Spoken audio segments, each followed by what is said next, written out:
The average person spends 4 hours 11 minutes a day staring at a screen, watching films, TV, news, and checking social media. Throughout the many types of media, one thing remains the same: British youths, British people from the ages 16 to 21, are portrayed negatively. What with people spending upwards of 4 hours a day looking at screens and viewing these portrayals, I want to find out if people agree that the portrayal is negative and why. First, I talked to two British youths, Ethan Maller and Oscar Beale. Do you consume lots of media, films, TV, news and social media? Every now and then. Yes, I'd say quite a lot. Quite a lot daily. As in, I probably most days. How do you think British youths are portrayed? I think they're portrayed as thugs and criminals. Schmucks. Like, not usually in positive light. A lot of time you see that out and about, the older generation see them and think, those are bad people, they're never going to do good in life. But no, that's wrong. Do you agree with this portrayal and why? No, I do not agree with this portrayal. To some extent, yes. But I feel like the youth as a whole, it breaks down. There are people who are thugs, there are people who aren't. I just think it's just who you hang around, where you live, and maybe who your grandparents are, because of the older generation. I think there's quite a small demographic of people who are like that compared to, say, most people who, like us, who are young. I'd say probably aren't like that. I then decided to get a professional's insight and talk to the editor of the Henley Herald. What is your role at the Henley Herald? I founded the Herald in 2013, so I'm the founder and editor of the online news website for Henley. As someone who edits lots of stories, how would you say that British youths are portrayed? I think the unfortunate thing is that many of the stories that break in the news about British youth are not a positive thing. Many of the crimes are published and shared to do with crime. So I think that's why there's negativity about the youth. You don't see many crime or as many things, with older people committing crime.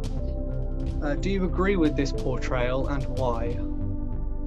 No, I don't. I think the youth get a bad name. I think there needs to be more positive stories about what the youth are doing. That the news, people are always looking to sell things, newspapers. So it's always a story that sells rather than, a positive story about the youth. The Herald is a free subscription, so we're looking at very much more positive things about what the youth are doing in Henley. And I think that's what I said to you.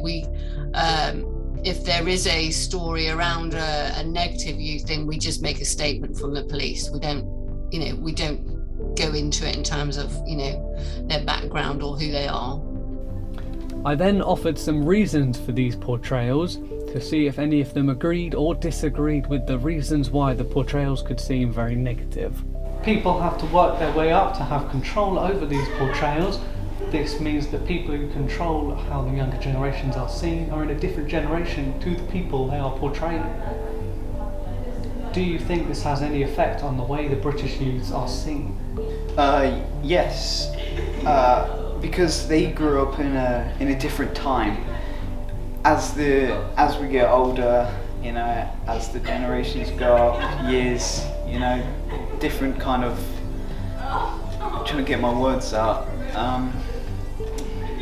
Just how you grew up, in a different environment, different location. They think we've grown up in this generation. Films influence that. Yes, because most of the time, the people who are in control of portraying these people, like us, and the other young people, is usually people who are from a completely different generation who have, I guess, completely somewhat different views to what ours are.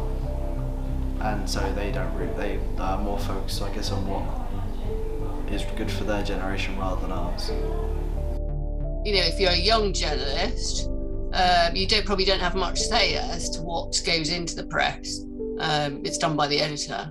I mean, the editor will have the overall right in terms of, you know, what is put out in their publication. So even a young journalist is probably saying, oh, but, you know, there's this other great story about, you know, a youth doing this. You know, this week's, you know, publication might not, you know, space-wise, might not be able to fit it in, or the editor just doesn't want to, you know, include it. Do you think that the portrayals could have been changed to create tension or drama? I guess maybe in some cases, but I probably would think overall probably not. Yes, definitely. As I've said, like in literally every question, films and TV, a lot of the time people watch them, and it makes seeing the youth more interesting because people like violent films. So when you see a film with the youth in that is really violent, you know, people are like, yeah, that's probably what the young people are like in this generation. Yeah, I mean, I think you know, people love a whole drama, don't they? I personally am not interested in that sort of story. I want to reflect what is good is happening in the town. I'm not looking for the negative story, unlike many media outlets. You know, for example, I mean, we don't cover that area, but, you know, the stabbing lately in Emma Green has gone on and on and on. Quite frankly, I don't think it needs to go on and on and on. You know, the crime was committed. They've been to court. And, you know, that's the end of it, you know, and they've got to live with what they've done. You know, but that's, you know, the numbers keep stacking up with, you know, with youth crime. And I don't know what the answer is, really.